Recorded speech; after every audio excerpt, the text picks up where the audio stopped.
and welcome to the latest edition of the About Small Business podcast. We're now nearing the end of the second series, and in this episode I'm going to be chatting to Emma Driver from the Ivy Rose Bridal Company.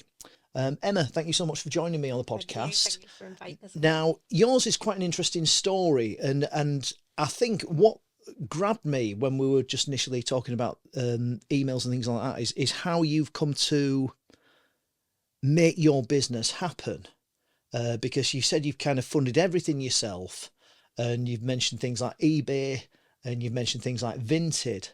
And what I liked about that is that's, I suppose in some ways that's kind of an accessible thing for pretty much anybody to do, even though we both know not everyone's gonna. Yeah.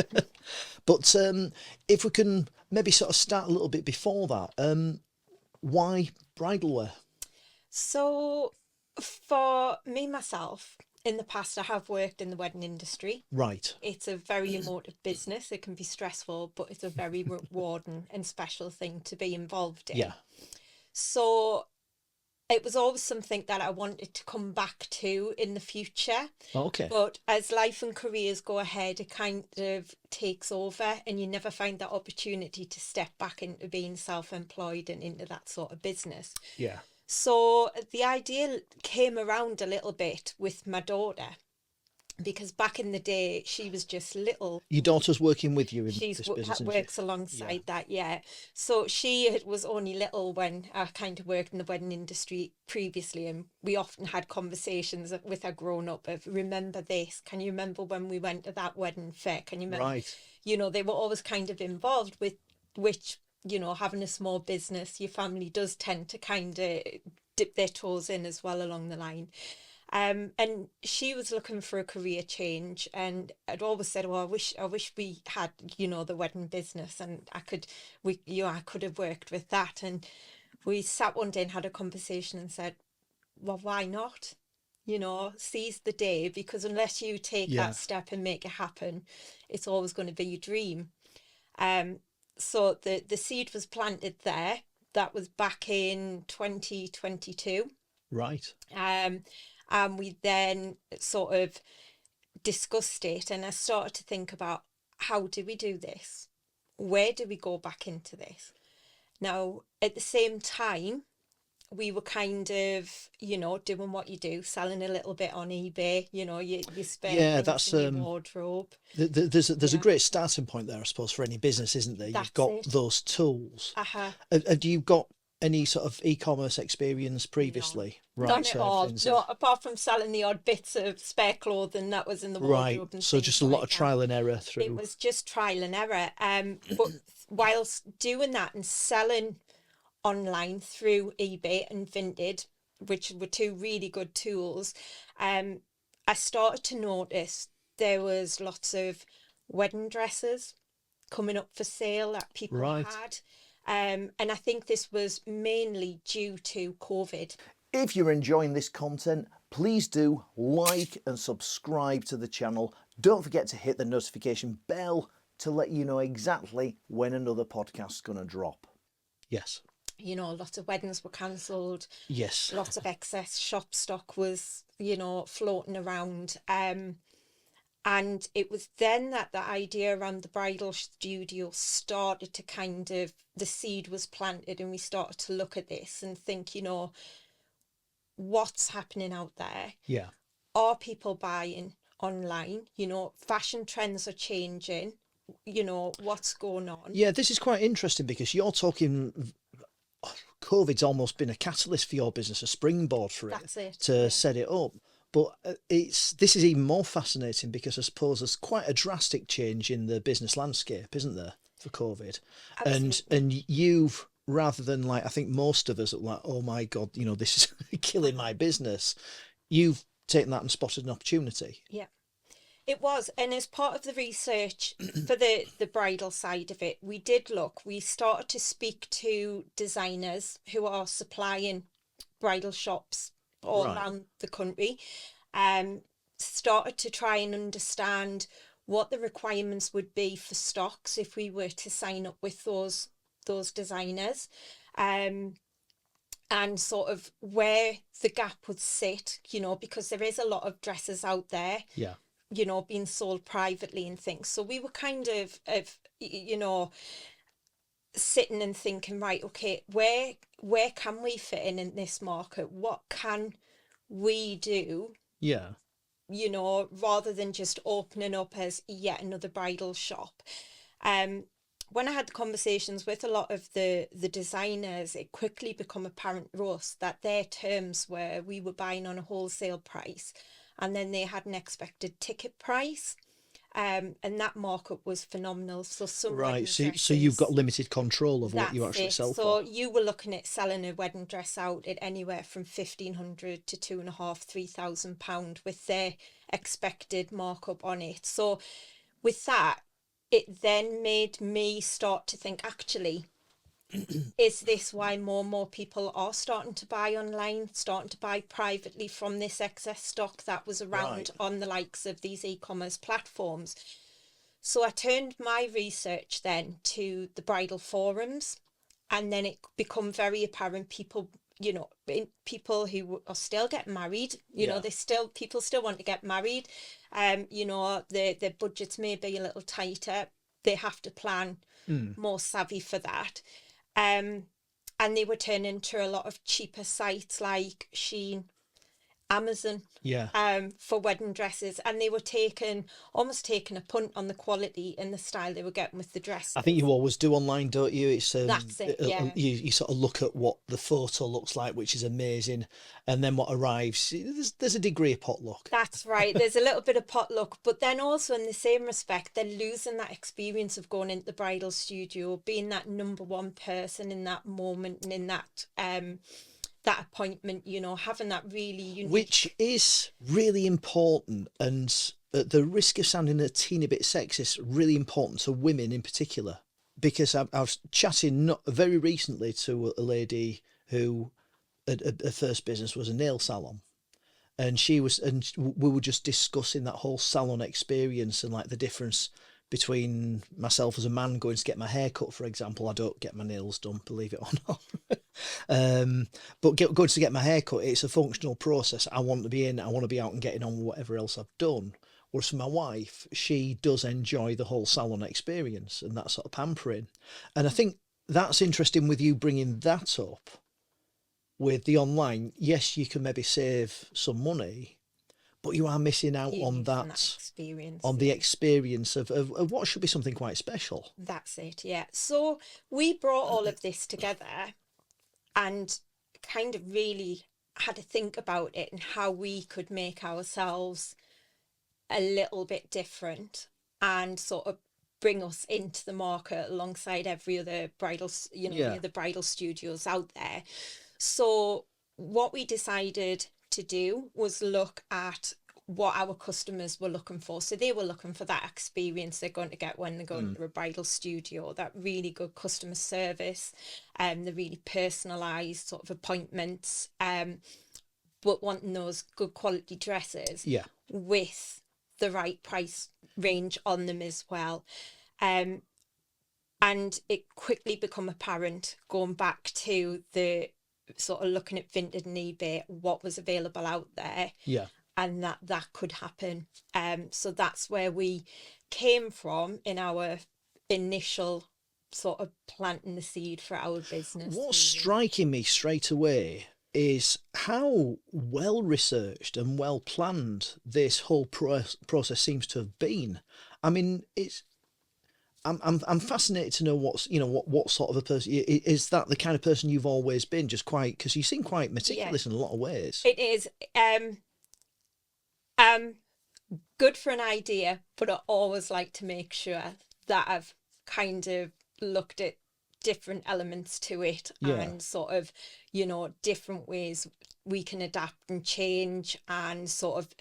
I like the security. I'm a person who likes the security, so I like to Yeah. know even, and in business sometimes it's taking that step into the dark and kind of working with it and, you know, molding your business plan to sort of I how was just going to things ask you come about along. business plans because Yeah. I mean I think you're the 47th person I've spoken to on this podcast, And quite from memory, I may be wrong, but I think you're probably the second person that's mentioned a business plan. Yeah. Now, business gurus might be having a heart attack at that thought, but it is quite interesting because speaking to you, it does appear that, yeah, of course you're going to have a business plan.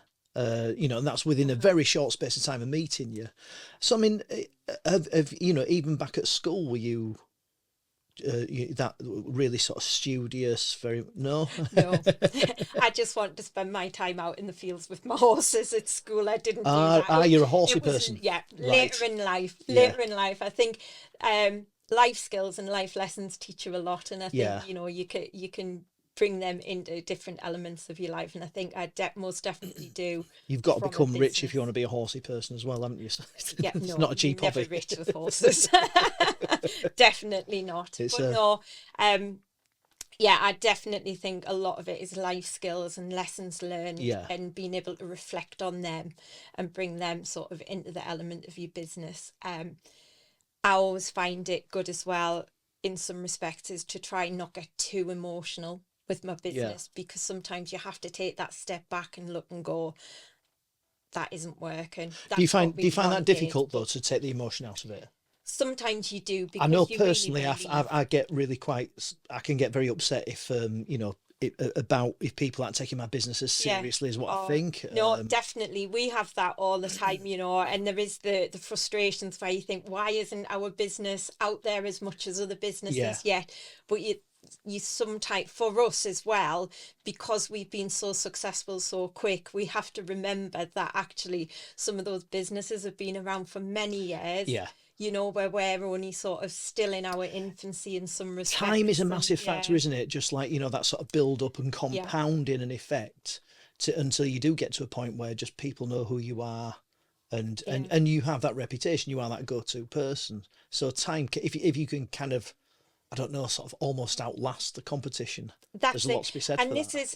This is where a lot of the last 9 months we have actually, as a business, have evolved massively. I mean, you know, we started off in a tiny little room with 50 wedding dresses, you know, hoping that it would just take off and it would just be a slow burner. But within, you know, 3 months, we were just, the sales had gone out of the window, and it was starting to, you know, it was just, it really took off.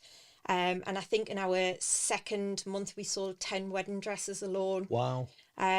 So we started to see straight away, actually, our thinking around that business was right. We were hitting those right elements, which was what we felt were important. So the good price, the good experience, the good customer service experience. It's interesting, as you're saying, with the price element, because I mean, there's a saying that basically with any business, you've got service, quality, price. By service, I don't just mean like sort of being nice and providing a good service. I mean the sort of speed with which you can access something. And it's basically speed, struck, service, quality, speaks for itself, and price, obviously, and pick two, which is quite fascinating. However, with what you're saying, because you've got such an insistence on massive profits, big margins from certain dress suppliers, that, I suppose, is in many ways giving you that opportunity to get all three, or as close to that as possible. It has, and we've actually developed on that as well. So as the business, I mean, we have scaled quite quickly as a business. We are probably moving more into the growth stage now as well, which is, you know, quite, you know, a little, it's fantastic, but is a little bit surprising, because when you put out that carefully planned business plan, you know, it's kind of happening quicker than we wanted, but we're going with caution into that and allowing the business to do it. And one of the things we've done through that is looking at supply and demand. So we started selling just off the peg, which were immaculate dresses that were heavily reduced. We have worked our way into our price point comfort.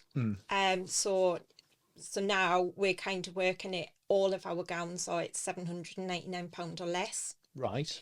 But what we also have Just done, for a gauge, just in case anyone's either not yeah, got married or they're a man. Yeah, what kind of price? I mean, what would a typical dress budget be? Would you, based on your yeah. experience, what sort of a range would you might be So looking at? we work on three sort of platforms. So your low budget range, you're looking at around £1,000 to £1,300 for a budget range That's a dress. budget range dress. Your middle range, you're looking anywhere between 1,500 to 1,900, and then your higher range, you're looking from the 1,900 up to anywhere up to £4,000. Wow. And your So dresses are, at £799 or less. that's quite remarkable, Yeah. isn't it? What we've done to accommodate that, because obviously we were selling off the peg originally, but the supply and demand, people were coming in, we were needing more, stock, which was not a problem. But we found then, obviously, because with any fashion in part of the fashion industry, styles change. You know, we have peaks and troughs in sort of different sizes needed, things like that. So I then sat back and thought, right, okay, how can we adapt to meet that? I mean, for example, we had one dress and we had 5 different ladies after that dress, and unfortunately doing it just off the peg, it was first come, first served. So we have changed slightly in the business now. I sat back and done quite an extensive bit of work on how we could get dresses in that we could repeat orders on. Now, normally that would be to sign up to a designer, but then Yeah. that would take us out of our pricing range straight away. Yeah. So I had to think about it and thought, well, actually, why is that price point there? And that is mainly because of that designer sat in the middle. It's coming through, they're putting their profit Yeah. and then they're setting their expectations. So in about August or September last year, I sat down and done quite an extensive bit of work and actually identified 2 manufacturers myself Right. who are manufacturing for designers who have their own collections. But those, because we're dealing direct with that manufacturer, it means we can bring those dresses in that we can repeat sales on. We can order in different sizes, and we Right. can even get some of them bespoke. So some people could have the same dress, Yeah. which isn't a problem if those people don't know No, each other. that's it. And you'd hope friends would talk. Yeah. And I mean, that's what happens a lot in the bridal industry anyway. 90% of the bridal shops, they have their samples. They'll sell off those samples and Yeah. then change them for the next season. So we were able to do that, and we were able to negotiate pricing with them. So it still allowed us to sit at the 799 or less, but we actually were getting quite good profit margins off that as well. So That's really impressive that you're managing to get yeah, that sort of quality and maintain your margins. It does just never cease to amaze me when I think, as with anything, you don't necessarily know what to expect price wise, which can lead to its own difficulties. But I do just recall, because my wife, she went to a dressmaker, so she did get something that was made that's unique to her when we got married. I'm going back to 1997 here. So, so it is a long time ago, but I seem to recall her paying something like £700 or £800 for that. yeah. So that fits in with your price range. That's right, yeah. So it does. I mean, this is it. I mean, we meet brides obviously week in, week out in the studio, but also we get out there and do wedding fairs to promote ourselves Yeah. as well. And we have some stunning dresses. We pop them on display. And as soon as we start engaging with brides and talking about the dresses, and we'll say, "Oh, this is X price," and their faces drop, and they're like, "How much?" And Do you find that has in any sort of negative effect? Like, do you find that anyone is, I don't know, possibly suspicious? Do you find that people, I don't know, maybe turning the nose up because? So we have had a couple of experiences where people have shied away from us because of our price point, because there is that expectation as well with some people that that wedding dress is a big thing, and they want to be spending a lot of money on There's it. a status symbol to a degree, isn't there? That's right, yeah. There's that status symbol. There is that kind of, some people will say, oh, I only want a dress off that designer, or Yeah, that kind of that material, and and that's fine. That's, everyone's entitled to their own absolutely. thing. Yeah, But the majority of people we speak to, they are absolutely thrilled to bits with the price point. And what we kind of tend to say to and speak about with bride to bees as well is, when you think about it, if you're getting your dress for £799 even, that's potentially £1,000 that goes back into your wedding budget. yeah, When you think that's a band that you might have crossed off the list because it just fell out of budget, it's a yeah. photographer, I did it for the day. So Absolutely. Well, I mean, it's often said people ramp prices up for yeah, weddings and things like that, and it's a difficult one. Like I say, I mean, so we do work with weddings and things like that, but there's a lot more yeah, commitment involved with taking on a booking for a wedding.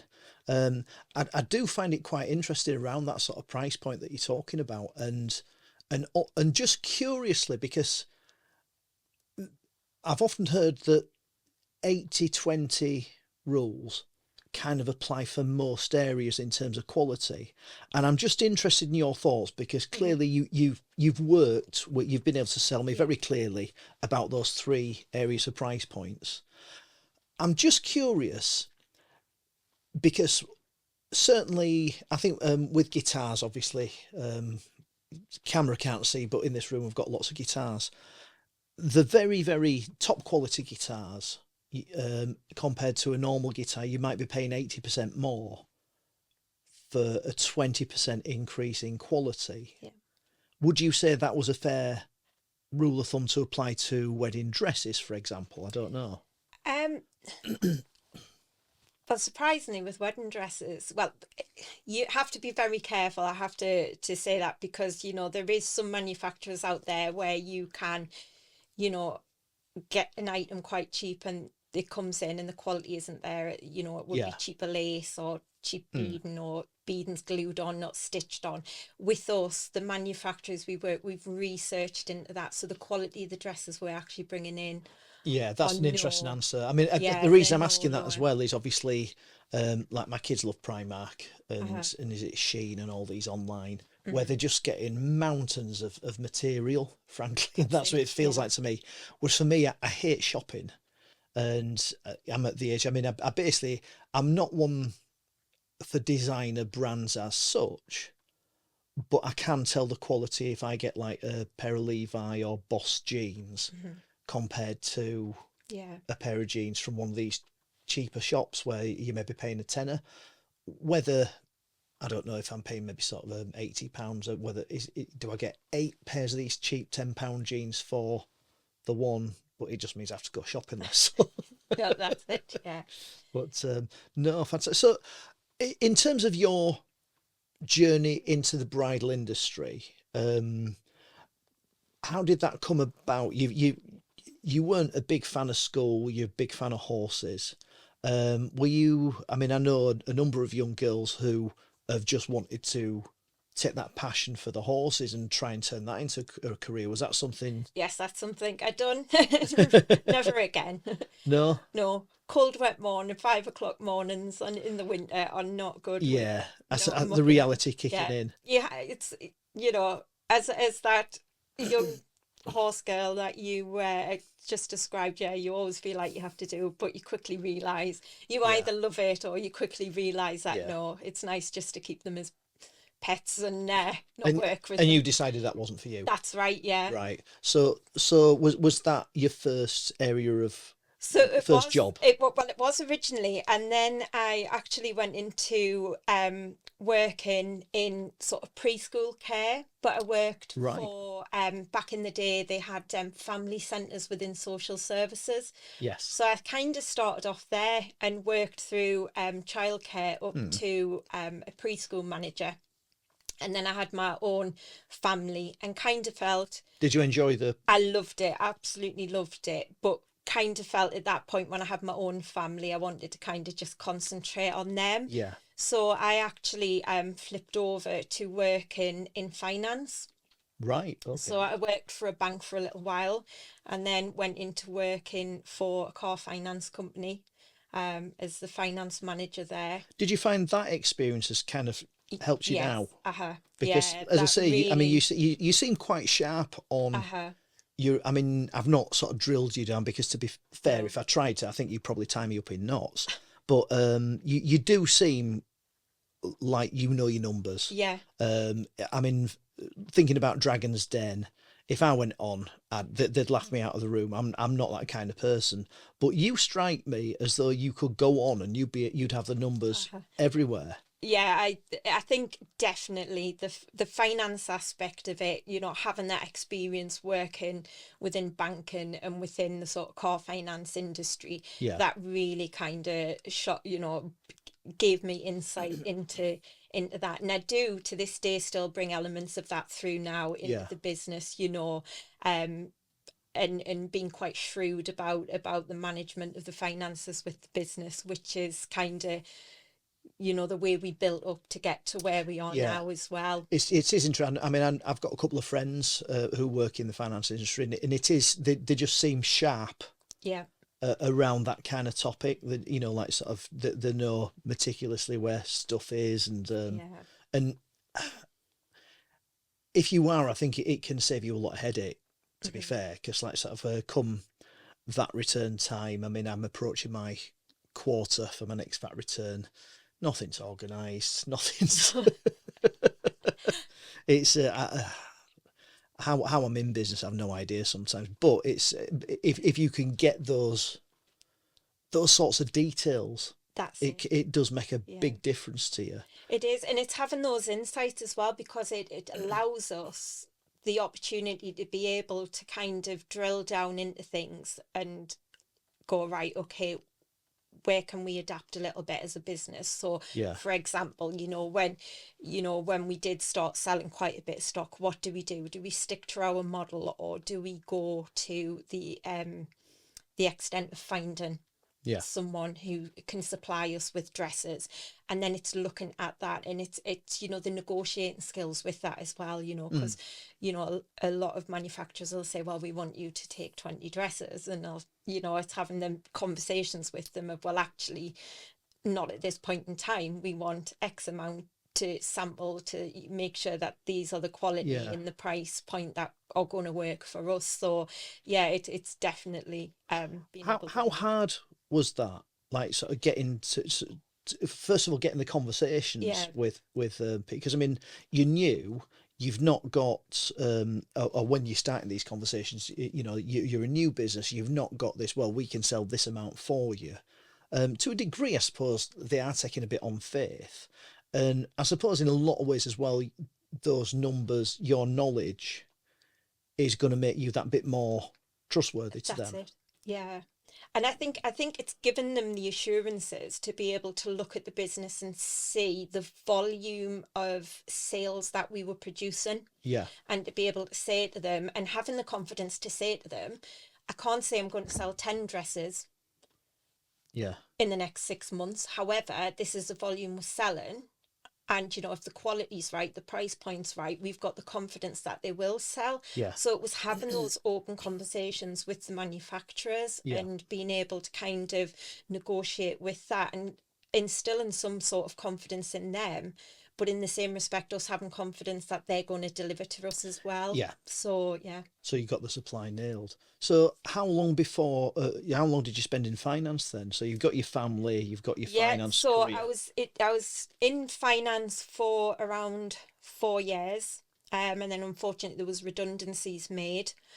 At that time, my husband set up his own business. All right. He What's had he a do? taxi business. Okay. And I helped him to run that. He was great with the practical side, not with the he could go out and drive all day Yeah. long, but running the bookings and the admin side and everything, I kind of seen that to him. And then, as I say, we had an event hire business, a wedding event hire business alongside.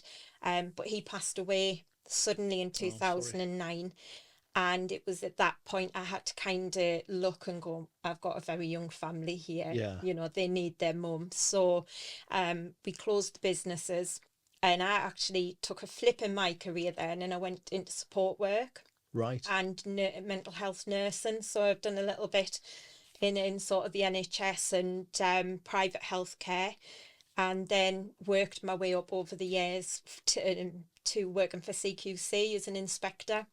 CQC, sorry. So the Care Quality Commission. Right. Yeah, Thank as you. an inspector. Yeah. So kind of there was a lot of analytical work in that sort of, you know, drilling down into sort of statistics around sort of that care homes were providing, you know, hospitals looking at evidence that was being supplied to us with applications and things. Yeah.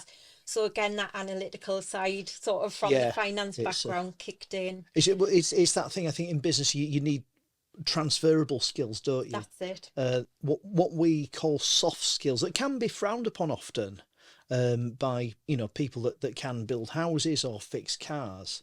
And you bring up something like soft skills, but it is interesting like how you can then transfer them to so many different careers. Yeah. The communication aspect of it as well, because I think that's the biggest and most important part of a sales-based job as well, Yeah. is listening to that customer and completely understanding their expectations and their hopes from that appointment. Have you always understood that you're about these skills that you're accumulating, or is it just something that you've maybe sort of reflected on? Yeah, I think I'm a really, really strong believer in reflection. And Yeah. I think it looks back. I mean, sometimes I look and I'll think, oh, you know, wow, that happened because, you know, Yeah. that happened because of the way I handled something or the way I listened or I communicated. So yeah, I'm a strong believer of reflection. Yeah, it's no, just how your story seems to be kind of coming together, and your experiences. Because a lot of your skills, I would imagine,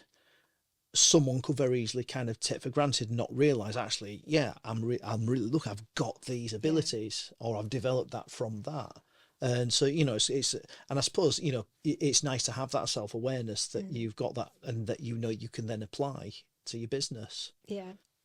You're now doing very well in your care career.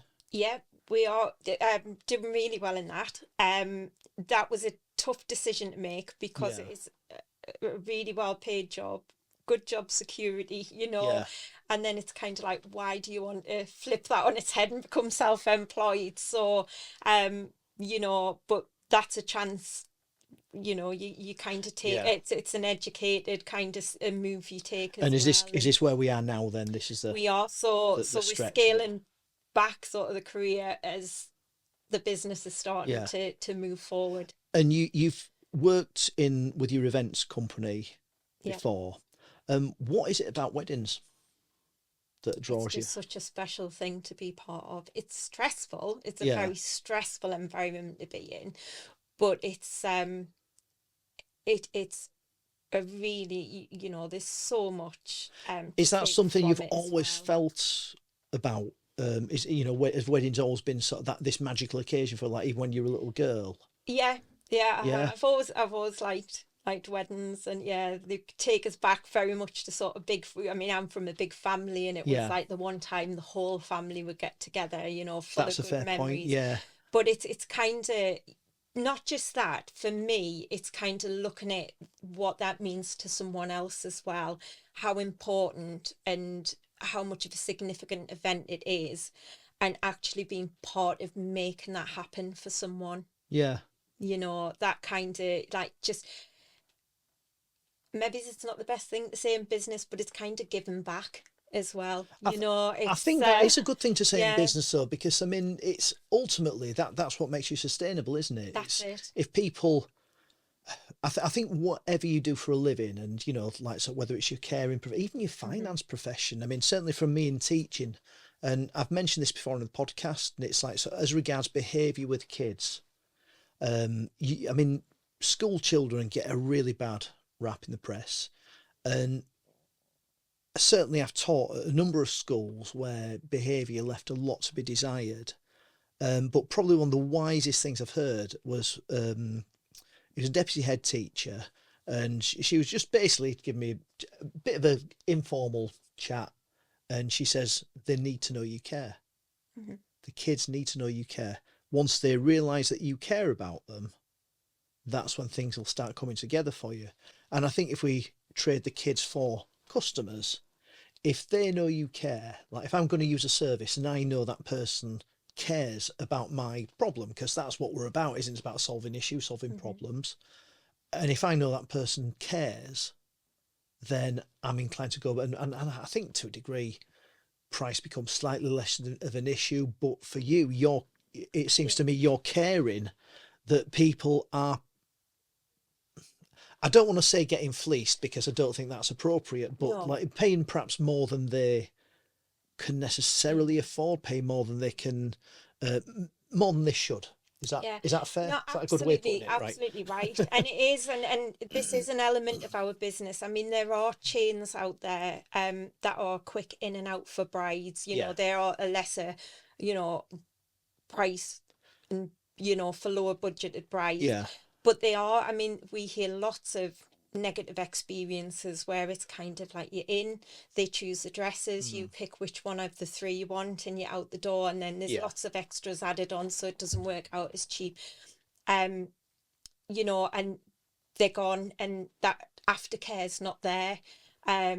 So that's one of the big and important things for us. It's having that, you Yeah. know, we are here, you know, I always say to brides, I know it sounds a little bit corny, but you're part of our family now. You Yeah. know, I'm at the end of the phone, I'm a text message away, and nothing's a problem. Yeah. If you've got a problem, come to us, because we can It is a stressful sort it out. experience, isn't it? Getting Yeah. married. I mean, I know it's like a happy occasion, and you've said it. Yeah. It's amazing thing to And be part of. it's a really special thing But to be part of. I had so we do an add-on service to, as well as sort of the studio, where we go out and we professionally steam wedding dresses, so the night before. So obviously someone's picking a wedding dress up from us, it goes home, it gets hung in the wardrobe. yeah, They get to the hotel the night before and it's all creased. So we go out and we offer an additional payable service where they can have the dress steamed. But I also do a bridal dressing service. And I was up in Otterburn in January helping to dress a bride, and she'd paid, you know, just for up until the point she was getting her pre-wedding photos taken. And I said, "Oh, would you like us just to stay?" And Mum said, "Oh yes, please, because I'm just all worked up and I just want to enjoy it." And they'd done a bridal reveal, and we were in the bridal suite with the bride. I placed all her dress out, and they opened the door for her dad. And her dad, I was stepped back at the back of the room, but her dad come in, and you know, he had tears, the look on his face, and it was priceless. And I actually stood there and I kind of welled up a little bit, but I thought, do you know what, this is like priceless. yeah. You know, when you know, it's really, really privileged to be Yeah, part of that it is, isn't it? experience. And you know, and that's, as I say, that's what it's like, that caring aspect of it, and kind of, you know, knowing that you're part of making that special moment, you know, that priceless moment happen. it is. And I mean, going back to the business side of things, in terms of sourcing your suppliers, I'm guessing that was just basically a lot of slog on the phones, a lot of research. Yeah. In terms of, I suppose, the sales side of things, because I mean, in terms of your experience, it doesn't sound like you've had any formal sales training. And I'm just curious as to how you approach that, because clearly you've had a degree of success with that. Yeah. No, so I haven't had a short stint in Asda when I was younger, but that's about it. But no, I think it's just about understanding that customer journey and Yeah. what their expectations are when they come in. And for us, it's that bride to be is the center of that focus, and it's listening. It's the listening to them. It's the sort of working with them to understand what you know, they're wanting, not just from that appointment, but from that gown. And making sure we meet that, but also listening to the kind. So for me, it's about listening to the elements as well, of sort of what are they looking for in a dress, what kind of style are they looking for, you know, and thinking and knowing your own stock as well, because I'll have a lot of brides will come in and they go, I just want something with straps, no sleeves, or something with such and such a Yeah. lace here, and we'll say, all right, so it's making sure those dresses are there for them to try on, but then, you know, understanding their body language, you know, do they look happy? Yeah. Do they look more relaxed? And that, right, okay, actually, I've got a dress that's similar to that. Do you want to have a look at it? And so it's kind of adapting my own sort of listening skills and kind of balancing it with their expectations as It's well. fascinating listening to you, because you say, I mean, you've not had any formal business No. because you speak very much as though you have. No. And just with the sales talking, Lisa, Yeah. I mean, there's no job that I can tell Mm-hmm. would have provided you with that. But you're talking very much about customer journeys and things like that, Yeah. which dare I say, buzzwords. You know, I mean, I spend just through this and like sort of trying to get people to appear on the Yeah. podcast. I've attended quite a lot of networking events where this sort of language is Yeah. flying around. It's interesting No, that it's just all self learning, yeah, looking into things, understanding sort of how we can build and create this business. And I think it's knowing that that I want this business to succeed. is it a We big want to incentive with it being stay. the Yeah, family? it is. Yeah, Yeah, it's definitely a big incentive, you know. And we have put so much, and it hasn't been plain sailing, which any new business no, isn't, absolutely you not. know. So it's kind of wanting to make those, you know, those humps in the road along the way count and Yeah, think, right, okay, you know, we've got this. So there's been a lot of, you know, I have been fortunate to speak with a business coach when we were exploring sort of finance options for on grants and yeah, funding for the business. So that was allowed us to have a lot of insight in yeah. sort of the sort of business models and What's been the biggest approaches. hurdle or hump in the road, to use your own words? For us, it's finances. Yeah, Yeah, we have got we've got a really good plan for moving forward. And we have explored different areas of sort of grants and funding.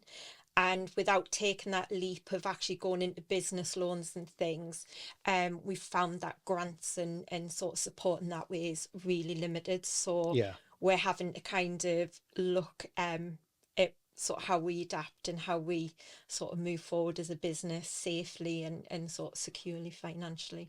Looking at everything that you've done, everything seems to be really quite meticulously planned.